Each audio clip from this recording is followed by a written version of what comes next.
La musique qui cartonne, les blagues marrantes et pas celle de votre meilleur pote qui ne fait rire personne. L'info et le sport en décalé, c'est sur Buzz FM 97.4. La radio qui fait le buzz.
Bonjour et bienvenue sur la 97.4 Buzz FM Radio. Vous êtes avec Fanelli Ryan Tweeté, le plus américain des Congolais, pour cette nouvelle édition de Yekola Cyber. Bienvenue à tous dans cette émission Yekola Cyber, l'émission qui crée un pont entre les experts et le grand public pour décrypter les enjeux de la cybersécurité et de la sécurité numérique. Je ne suis pas seul, je suis accompagné de Michel Mwenze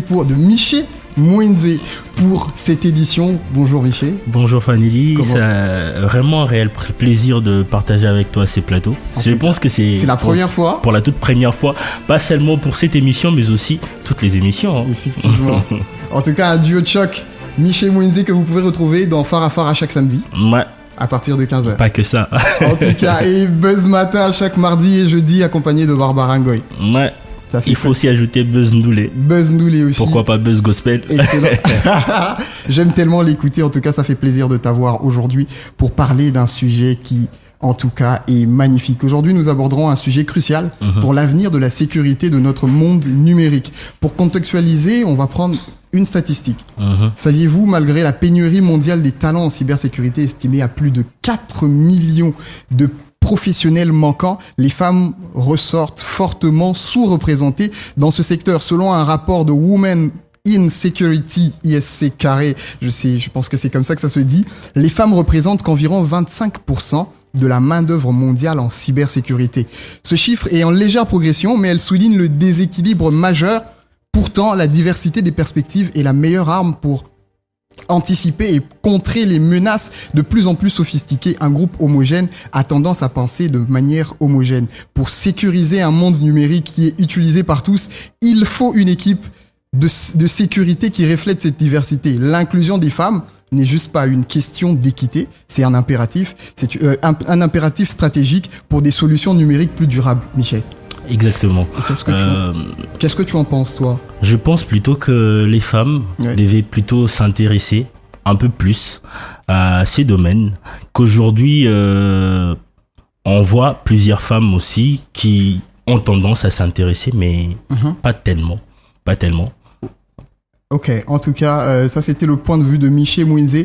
Et pour continuer, une petite histoire pour contextualiser. Alors, je vais parler d'une dame, en tout cas d'une dame, la première hackeuse ou figure féminine historique. Il y a quelques décennies, des années 60 au Royaume-Uni, une jeune dame qui s'appelait Stephanie Shirley a dû changer de nom pour entrer, en tout cas dans ce secteur qui était tellement compliqué.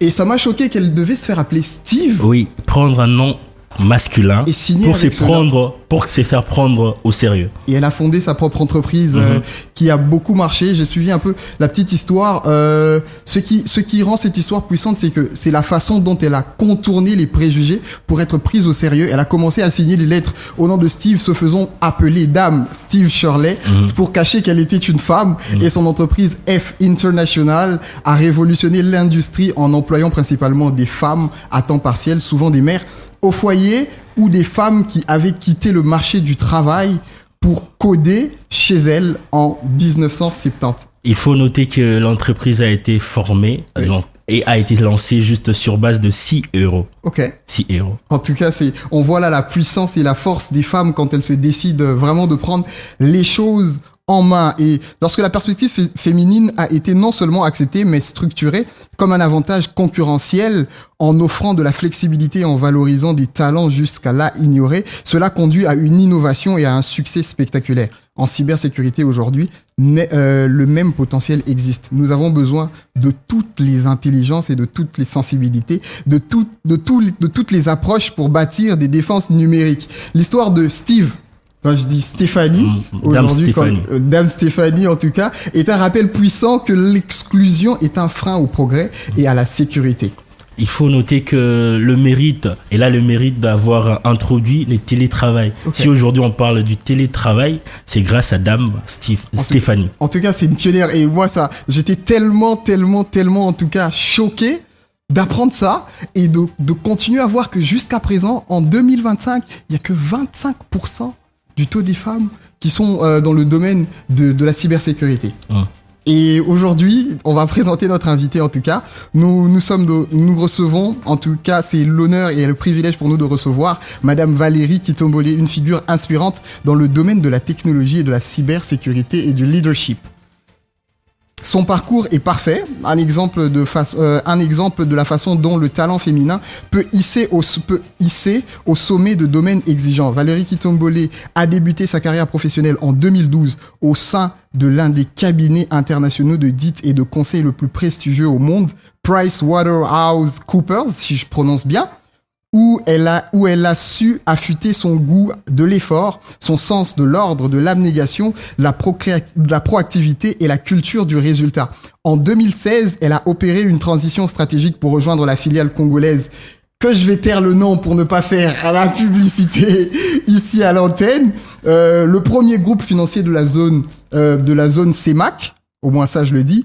Là, elle s'est rapidement imposée dans le domaine de la sécurité numérique. Elle a successivement occupé les postes de responsable sécurité des systèmes d'information, puis chef de département de sécurité des systèmes d'information. Son expertise et son leadership ont été reconnus puisqu'elle a été promue en février 2025 au poste de directeur du contrôle permanent.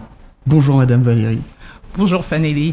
Bonjour Michel. Bonjour madame. Et je vous remercie pour l'invitation à cette émission. En tout cas, merci. Le plaisir est surtout des nôtres de vous avoir dans ce magnifique plateau de la 97.4 pour cette édition de Yekola Cyber. En tout cas, vous souhaiterez qu'on vous appelle Madame la directrice, Madame Valérie ou...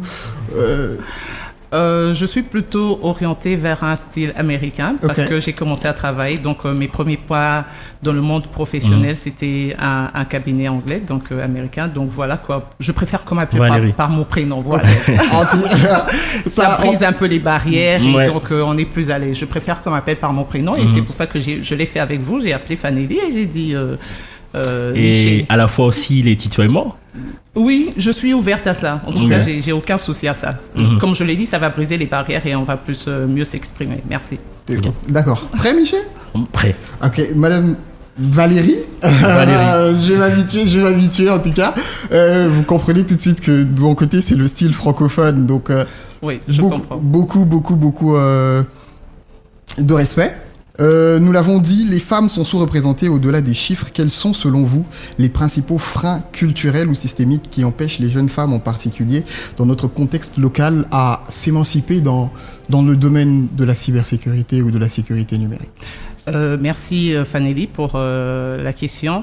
Heureusement que tu l'as dit dès le début, dans l'introduction, que les femmes étaient sous-représentées. C'est exactement 25%. Au niveau de ce domaine. Et donc, je dirais que le frein, il y a plusieurs raisons. Il y a un frein socio-culturel où déjà, lorsque les femmes sont à l'école ou lorsque elles commencent l'université, et tout commence déjà par l'école, parce que quand vous voyez par exemple les jeunes filles qui font maths physique, c'est toujours pourquoi elle a fait maths physique et tout. Donc c'est déjà caricaturé. Il y a beaucoup de clichés. Effectivement, c'est déjà caricaturé où on sait que en maths physique, ce ne sont que les garçons qui peuvent y aller. Et vous allez vous rendre compte que même dans la classe, il y a peut-être à peine 5 filles, 6 filles comme ça et tout. Donc c'est déjà au niveau socio-culturel, c'est déjà la société qui impose ça déjà dans les familles. Et bah voilà, ça se répercute. Après, il y a aussi un autre frein qui est un frein éducatif qui se fait au niveau de l'université aussi, où quand on voit une femme qui fait ingénieur informatique ou même ingénieur en polytechnique et tout, mécanique, c'est stéréotypé. Donc il y a déjà ce stéréotype du genre qui est installé au niveau de la société et qui se répand même au niveau éducatif. Donc, ce sont ce genre de choses qui fait que aujourd'hui, dans le domaine de la cybersécurité, il y a peu de femmes, tout justement parce que elles ont peur de se lancer. Elles ont peur du jugement de la société. Voilà. Alors, on va essayer de comprendre un peu l'histoire de Valérie. Ouais. Alors, moi, je voudrais bien savoir qu'est-ce qui a poussé Valérie à emprunter ces domaines. D'accord, Michel, je vais vous raconter. Je vous ai dit tout à l'heure, là, en off, que mon père était mon mentor. Mon père, c'est un professeur de mathématiques effectivement, à l'université de Kinshasa, le professeur Kitombole. Et donc, je me rappelle que quand je devais commencer, déjà quand j'ai commencé l'école et qu'il fallait faire le choix entre scientifique ou bien littéraire, commercial et tout. Non, chez nous, c'est tout le monde qui fait la scientifique. C'est déjà un tyran. Un tyran. On dirait un tyran. Non, imposé. Après, avec le caractère du personnage, on comprend. Oui. Donc, c'est vraiment, c'est tout le monde qui fait la scientifique. Après, il faut faire le choix. C'est biochimie, c'est maths physique. C'est papa qui dit, vous allez faire maths physique. Même pas. Moi, j'ai quand même fait exception à la règle. J'ai fait la biochimie. Et donc, quand on arrive à l'université, il fallait faire le choix. J'ai dit que j'allais faire médecine. Il a dit non. Il a dit non. Non catégorique. Non catégorique parce qu'il dit, mon fils aîné est médecin, ma fille, elle est médecin, donc ma grande sœur. Et tu veux encore un autre médecin ? Non, je veux que tu sois comme moi. Voilà, je veux que tu sois comme moi, je veux que tu fasses les mathématiques. Après, si tu veux pas les mathématiques pures, il y a aussi l'informatique. Donc, tout est parti de là. Et c'est lui qui m'a vraiment orienté sur ce chemin-là. Je dirais ça comme ça. Mais après, j'ai eu goût du domaine. Oui, j'ai vraiment pris goût du domaine. Et voilà, aujourd'hui, je suis ce que je suis. Et je le remercie parce que c'est le métier d'aujourd'hui et de demain. On va pas se le voiler. C'est vraiment le métier d'aujourd'hui et de demain. Moi, je voudrais bien qu'elle puisse un peu entrer juste un peu en détail peut-être études, du cursus académique. D'accord. Donc, à l'université, j'ai fait mathématiques, informatique à la faculté des sciences. Et lorsque vous faites... Toujours à l'UNIKIN ? Oui, à l'UNIKIN, à l'université de Kinshasa. Oui, c'est le département... En fait, le département, c'est le département de mathématiques et informatique de la faculté des sciences de l'université de Kinshasa. Et j'ai commencé mon cursus là. Et ensuite, quand vous arrivez en 3e graduat, vous devez faire un choix, soit entre génie logiciel ou bien gestion informatique. Donc moi j'ai choisi la partie génie logiciel parce que gestion informatique c'est tout ce qui a trait avec la gestion, l'économie et tout. Et moi j'ai fait le choix sur génie logiciel et c'est ce qui a trait à la sécurité des réseaux et tout.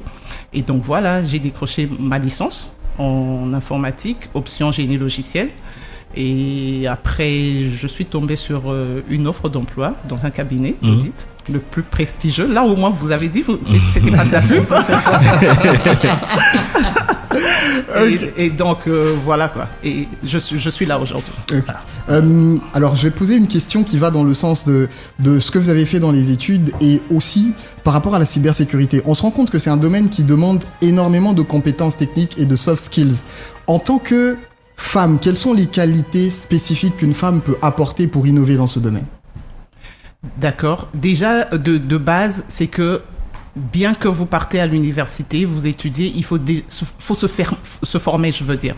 Faut vraiment se former. Et donc, les spécificités, c'est que, par exemple, il faut faire des certifications. Il y a la norme ISO 27001, qui est vraiment la base.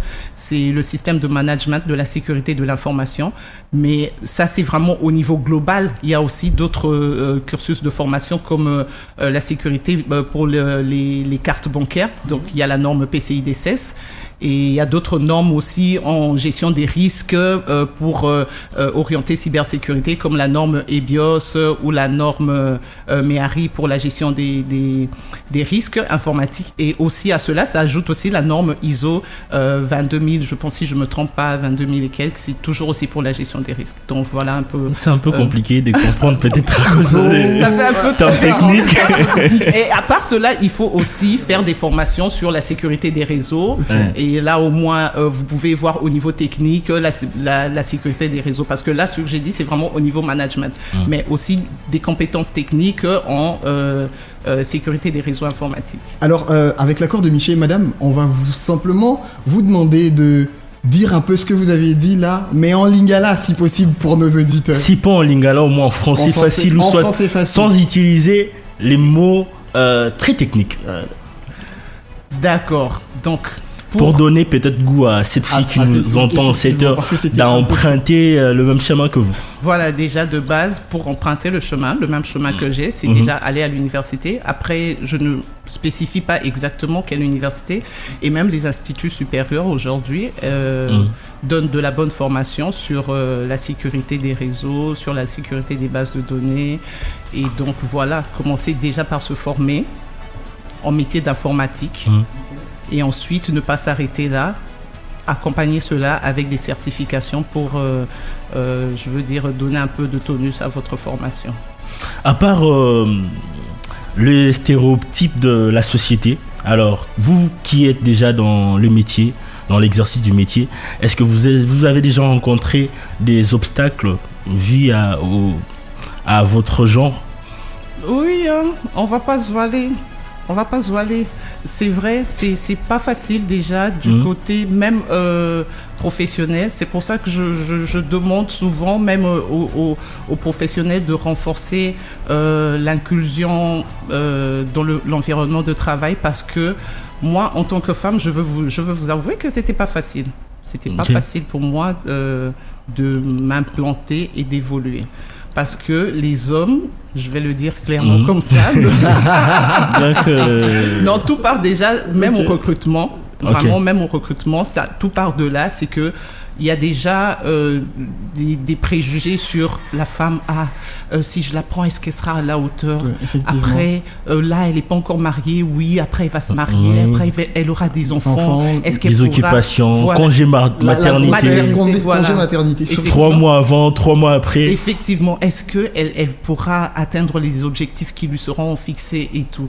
Donc, tout part déjà de là. Et à part ça, c'est aussi au niveau de l'entreprise même où dès qu'un homme vous voit, donc je veux dire entre guillemets leur environnement, c'est le style, qu'est-ce qu'elle fait là, voilà, qu'est-ce qu'elle fait là, elle connaît rien. Ça se voit au visage. Ou c'est dit comme ça, ça se voit au visage, ou soit ça s'est dit comme ça. Non, ça se voit. En fait, c'est vraiment l'expression faciale. Voilà, c'est l'expression. Et même c'est le comportement. Vous aurez certains comportements qui vont vous faire comprendre que vous n'avez pas votre place ici. C'est pas un domaine pour les femmes. Et face à cela, moi, je dis toujours aux femmes de ne pas lâcher, parce que vous allez faire des statistiques, vous allez voir que le leadership féminin a toujours un modèle de management inclusif. Un modèle de management collaboratif, un modèle de management qui permet aux uns et aux autres de s'exprimer. C'est pas imposé et tout. Donc voilà, moi je demande toujours aux femmes de ne pas lâcher. Elles doivent s'imposer. C'est vrai que c'est dur, je vous avoue que c'est dur. C'est dur se retrouver dans un environnement d'hommes et que vous êtes la seule femme, c'est pas facile. Mais donc après, il faut pas abandonner. Quand on a un objectif, on fonce vers l'objectif et on l'atteint. Donc on peut dire que si Valérie est toujours là jusqu'aujourd'hui, c'est qu'elle n'a pas lâché. Non, j'ai pas lâché. C'est parce qu'elle n'a pas lâché. Elle est là, en train de parler. Au contraire, je ne fais que persévérer. Voilà. En tout cas, 084 98 66 924, 084 98 66 924, chers auditeurs, vous avez la possibilité d'envoyer vos questions pour que notre expert puisse répondre. Je tiens à rappeler le sujet, c'est le leadership féminin et cybersécurité vers une approche inclusive face aux défis du monde numérique. Si la régie est en accord avec nous, on va prendre une courte pause et on va revenir tout juste après.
Vous êtes encore et toujours sur la 97.4 Buzz FM Radio pour cette édition de Yekola Cyber.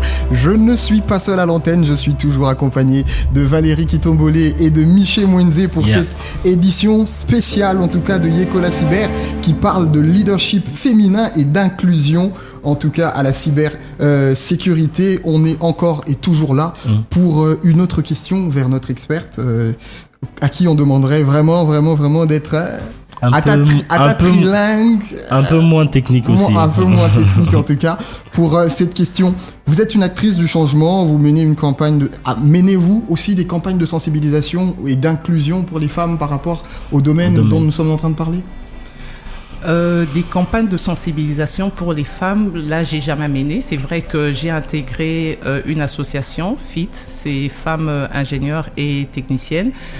Et donc, j'espère qu'avec ça, on pourra faire des programmes de mentorat entre les femmes expérimentées que nous sommes et les jeunes talents pour les aider les femmes à vite intégrer le domaine. Donc, c'est un peu ça. C'est vrai que j'ai eu à participer à certaines conférences où j'étais panéliste et où j'ai appelé les femmes à venir dans le domaine, à s'y former et tout, mais des campagnes de sensibilisation comme ça, ouvertes envers les femmes, en tout cas, je ne l'ai jamais fait.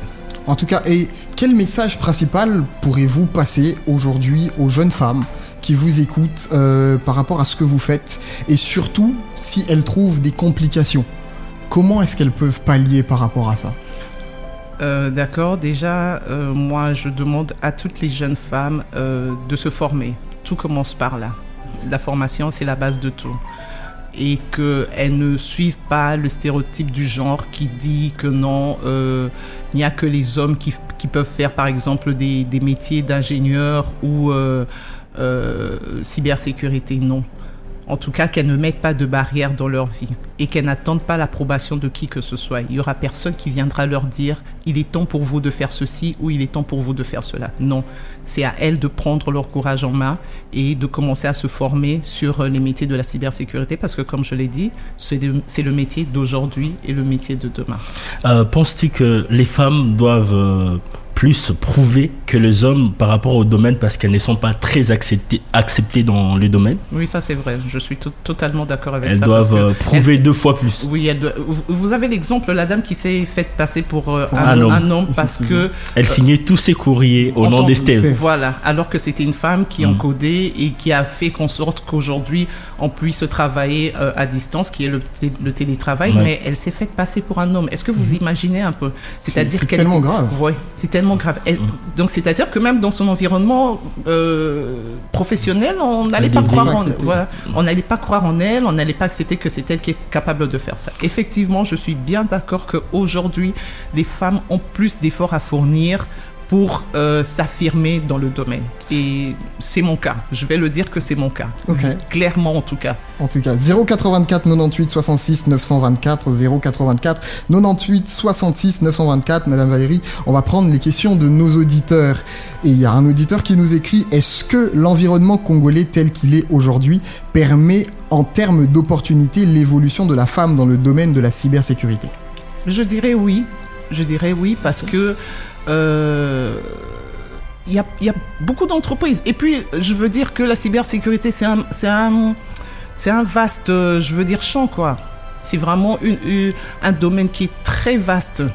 C'est très vaste. Il y a beaucoup de compétences à développer dessus. Il y a beaucoup de travail à faire. Aujourd'hui, je vous jure, je vous assure qu'il y a beaucoup de travail parce que déjà, le taux de personnes qui y sont très faibles.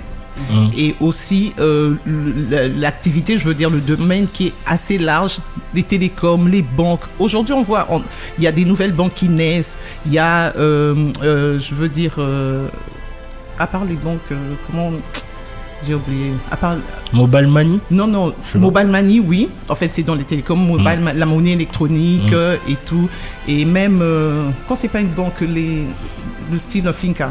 Microfinance, microfinances. Voilà, les microfinances et tout. Donc voilà, le domaine s'élargit. Et même dans le gouvernement, aujourd'hui, l'État est en train de faire des efforts et a publié la loi numérique. Et pour mettre en œuvre cette loi numérique, ça demande des compétences, ça demande des personnes qui vont vraiment se déployer pour arriver à mettre en œuvre cette loi numérique. Sinon, on n'avancera pas.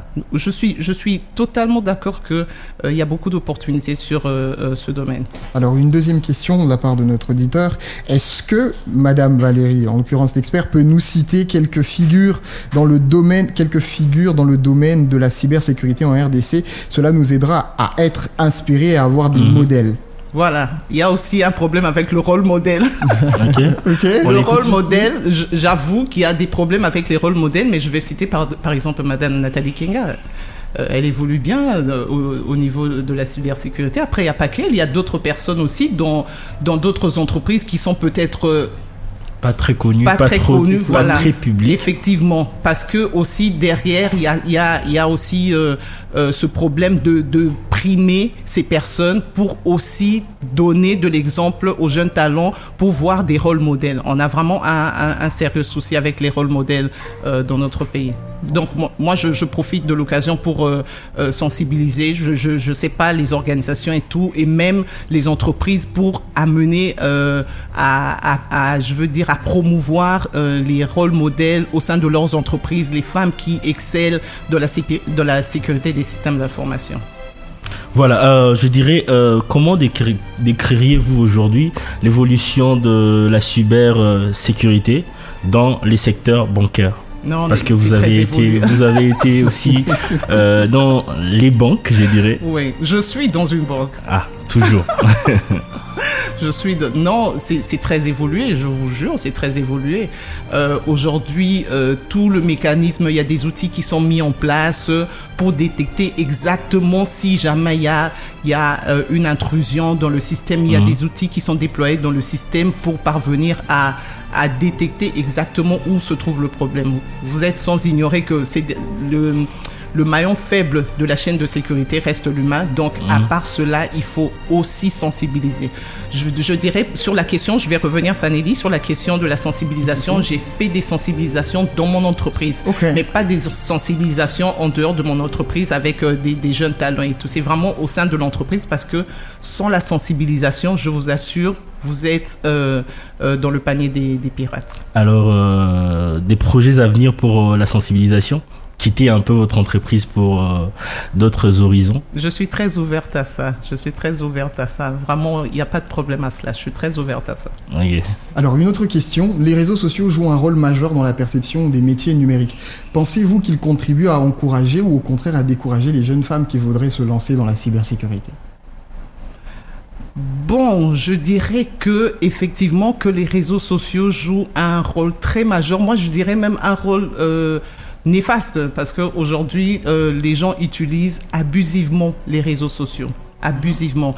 Et j'aimerais mettre une ligne de séparation, qu'on ne confonde pas les réseaux sociaux et la cybersécurité. Ça, c'est vraiment une ligne de séparation qu'on devra mettre. C'est pas parce qu'on est dans les réseaux sociaux qu'on fait, je ne sais pas moi, une émission ou qu'on est populaire sur les réseaux sociaux. C'est-à-dire que on se dit que oui, cybersécurité. Au contraire, les réseaux sociaux aujourd'hui permettent de perpétrer tant de délits au sein du monde numérique. Donc moi, je dirais par contre pour cela, c'est que moi j'encourage les jeunes à se lancer sur les domaines de la cybersécurité pour tout justement éviter de tomber dans les paniers, parce que les réseaux sociaux sont vraiment, ce sont les canaux de diffusion de beaucoup de piraterie dans le monde. Alors comment le grand public peut-il contribuer à réduire un peu les risques de piratage dans le domaine, si je dirais comme ça? Bon, pour ça, le public doit être sensibilisé. Quand il n'y a pas de sensibilisation, le public ne saura pas.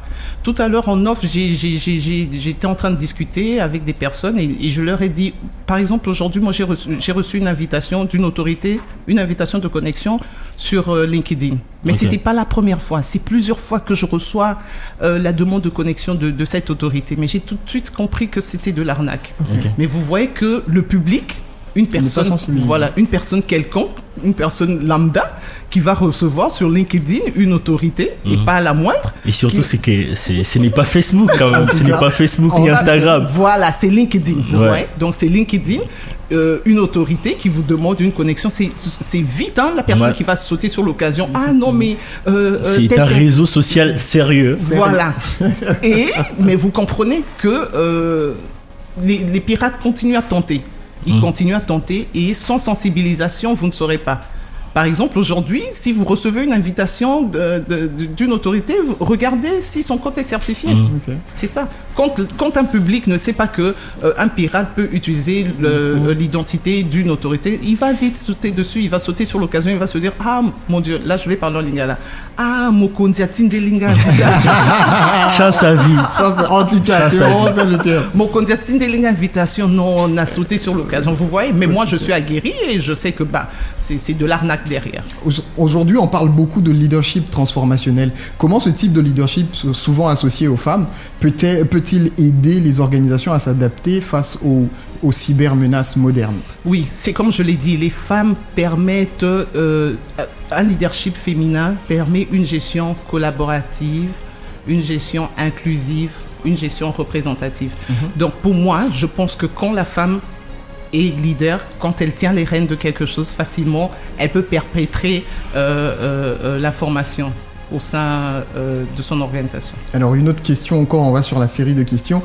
Les cyberattaques ont aujourd'hui un impact direct sur les populations, les écoles, les hôpitaux, les entreprises. Comment une approche féminine et inclusive peut-elle contribuer à protéger davantage les communautés vulnérables?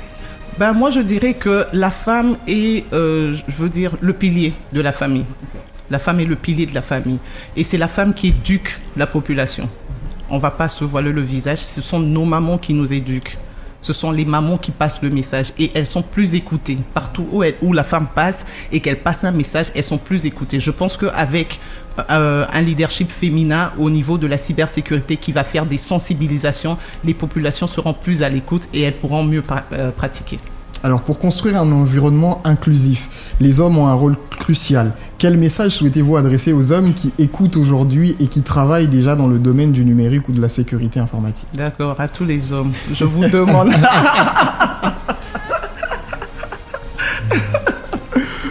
Je vous demande, à tous les hommes du domaine, oui. Je vous demande d'être ouverts. Okay. Voilà, je vous demande d'être ouverts aux femmes que vous allez recevoir ou avec qui vous travaillez actuellement dans le domaine de la cybersécurité. Ne fixez pas des limites à ces femmes. Ne fixez pas des limites, mais par contre, donnez-leur des opportunités. Vous allez voir de quoi elles sont capables. Vous avez passé un message aux hommes. Alors, à cette femme qui veut s'élancer dans le domaine, c'est quoi le message? À la femme, à la jeune fille congolaise, voilà, à la jeune fille congolaise qui cherche une orientation, quoi faire à l'université. Je demande à la jeune fille congolaise de ne pas hésiter, de n'attendre l'autorisation de personne, de se lancer, de se former, de ne pas arrêter de se former et de percer. Quand on a un objectif, on finit par l'atteindre. Les études seules ne suffisent pas. Non, les études seules ne suffisent pas. Après, comme j'ai dit, après les études, il y a aussi des programmes de mentorat. Okay. Oui, il y a des programmes de mentorat. Moi, je suis ouverte à des programmes de mentorat où c'est les femmes expérimentées versus les jeunes talents pour les montrer. Oui. Comment est-ce que vous pouvez y parvenir? Donc, les études seules ne suffisent pas. Il faut aussi le mentorat et le réseau. Alors, ça fonctionne, le réseau. Okay. Ne pensez pas que la main va vous réseautage. Le réseautage. Le networking. C'est à tous les niveaux. C'est à tous les niveaux. Dans les systèmes congolais, les systèmes éducatifs congolais, on dit souvent que la pratique, elle est faible, que la théorie. Il y a plus de théories que des pratiques. Alors, cette femme qui emprunte le même domaine, le même chemin que vous, comment est-ce qu'elle peut s'y prendre aussi à l'université où elle est ou soit à l'institut où elle est? Il n'y a pas assez de pratiques. Il y a des stages. Souvent, les gens, ils ont peur. C'est que aujourd'hui, je vais peut-être pas vous étonner, mais il y a beaucoup de jeunes qui ne savent même pas rédiger une lettre de demande de stage.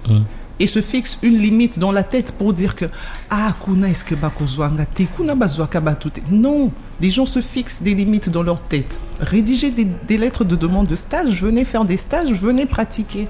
C'est le seul conseil que je peux donner aux jeunes. Peut-être aussi parce que c'est répandu un peu dans le pays que voilà, il faut avoir une relation telle place. C'est ce que je dis, les gens se fixent des limites dans la tête.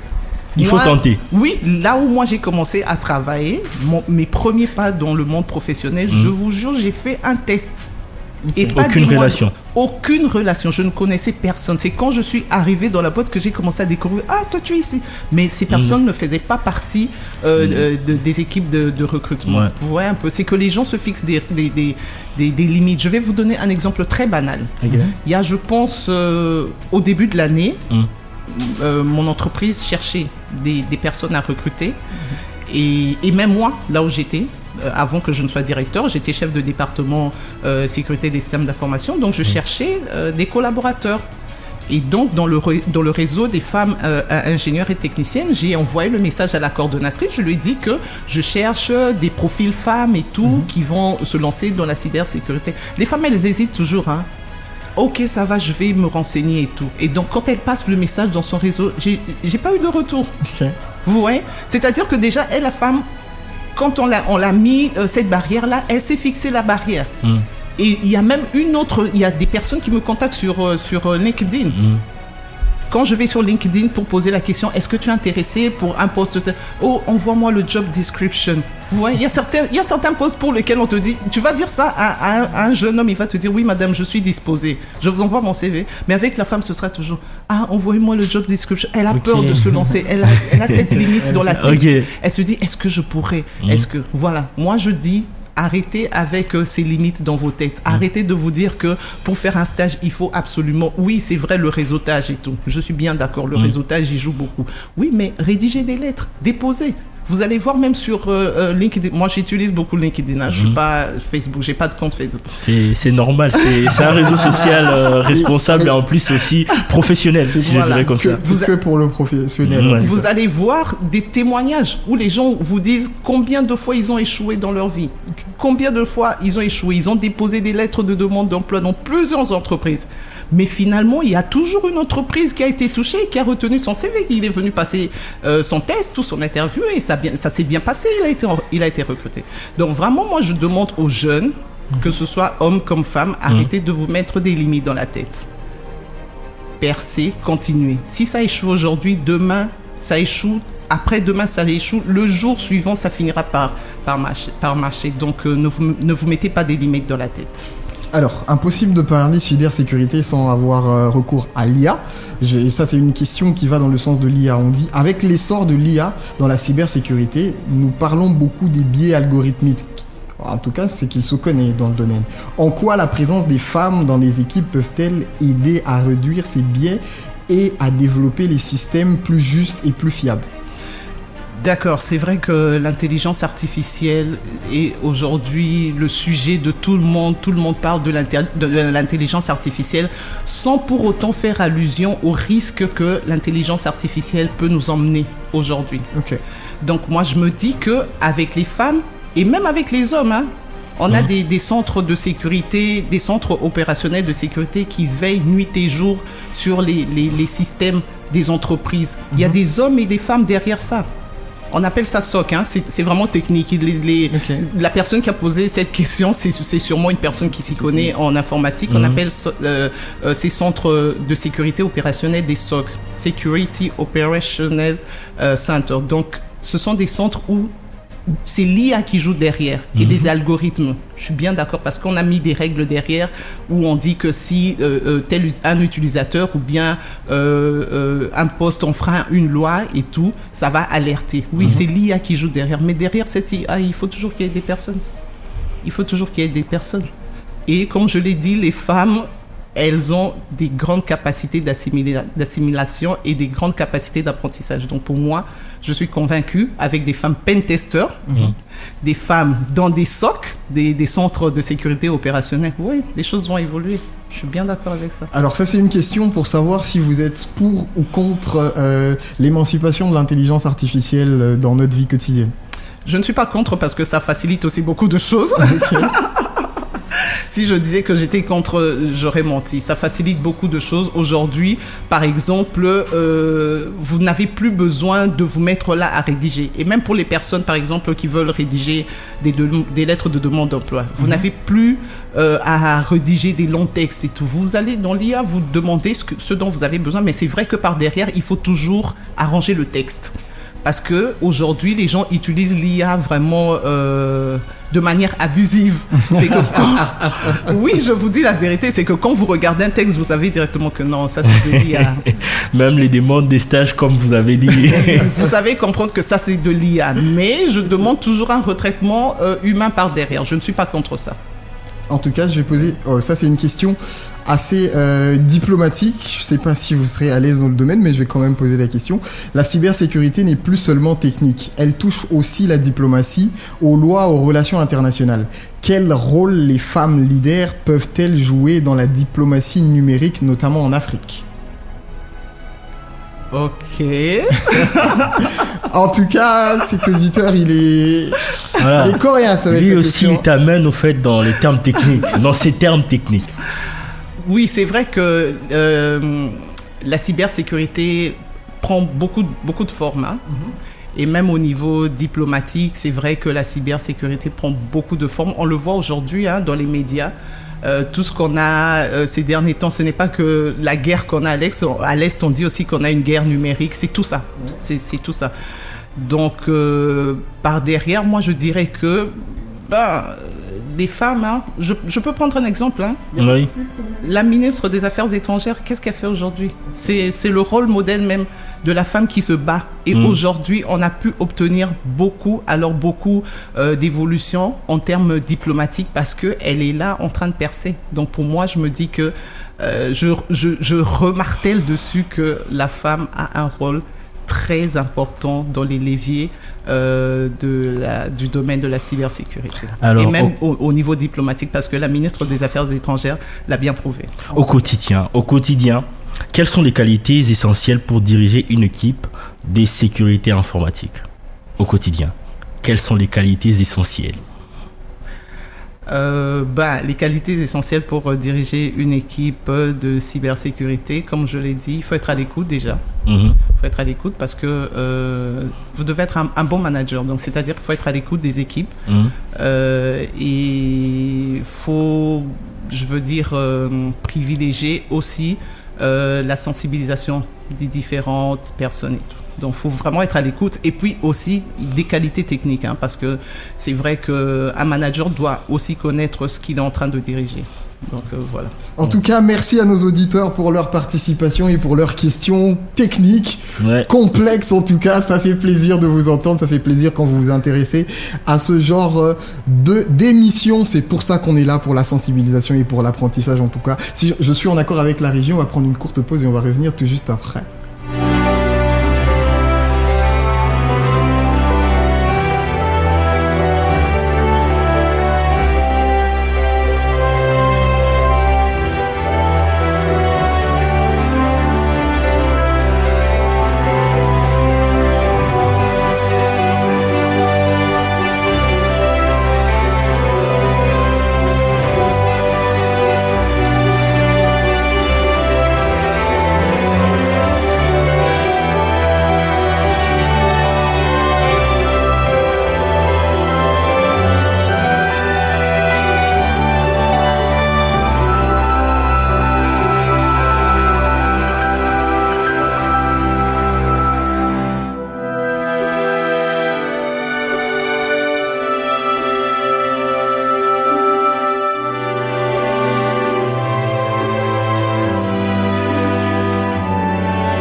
Merci à nos auditeurs pour leur participation. Avant de nous quitter, Madame Valérie, nous prenons la cyberastuce du jour. C'est quelques petits gestes simples que vous devez donner à nos auditeurs pour toujours rester cyber-résilients.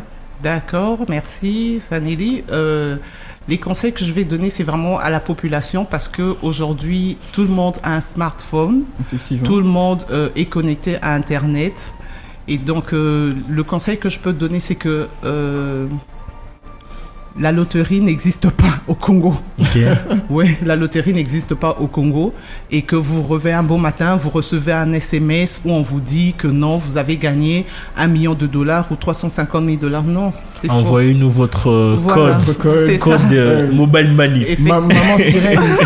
Effectivement, maman sirène et tout. Ou vous recevez un message comme quoi c'est la première dame et tout qui a pensé à vous. Non, ça n'existe pas. Ce genre de choses n'existe pas. Donc, soyez alerte, restez vigilants. Vous recevez un message de ce genre, c'est vraiment de l'arnaque. Et même au niveau professionnel et tout, même pas professionnel, même la population, les gens utilisent l'ordinateur. Prenez le temps de changer vos mots de passe. Changez régulièrement vos mots de passe et utilisez des mots de passe complexes. Quand on parle de mots de passe complexes, c'est-à-dire qu'il doit avoir des chiffres, des lettres... Des symboles. Et des caractères spéciaux. Ouais. Voilà, c'est comme ça qu'on appelle ça, des caractères spéciaux comme arrobase ou bien point d'exclamation. Donc, vraiment, faites un effort pour respecter les règles de sécurité pour être à l'abri. Et une chose encore que j'allais ajouter, c'est toujours en termes de message, c'est que quand vous recevez par exemple un mail où on vous met un lien, on vous dit que ces derniers temps, ils utilisent des techniques très avancées. C'est qu'on vous dit que c'est votre banque et tout, votre mot de passe a expiré. Donc pour ça, par exemple, de votre compte et tout, essayez de remplir tel formulaire ou bien cliquez sur tel lien. Vous cliquez sur le lien et vous faites avoir. Et là, c'est vraiment récurrent, même avec les achats en ligne. Faites attention quand vous faites un achat en ligne. Rassurez-vous que le site sur lequel vous naviguez, il y a un cadenas. Ça veut dire que c'est un site sécurisé. Okay. Donc voilà un peu les différentes règles d'hygiène en matière de sécurité qu'il faut utiliser pour éviter de tomber dans le piège des pirates. En tout cas, un immense merci à notre invitée, Madame Valérie Kitombole, pour cet échange enrichissant et surtout magnifique. En tout cas, merci aussi à Michel Mouinze. Je t'en prie. C'était un plaisir de partager ce plateau avec toi. Pour la toute première fois. Pour la toute première fois, c'était magnifique. En tout cas, on vous dit prochaine émission, le sujet fête de fin d'année et arnaque en ligne. Quel cybercomportement à adopter? Ce sera pour la prochaine édition. Rendez-vous rediffusion de cette émission jeudi 20h. C'était Fanny Ryan et Michel Mouinze sur la 97.4 Buzz FM Radio. Bye bye.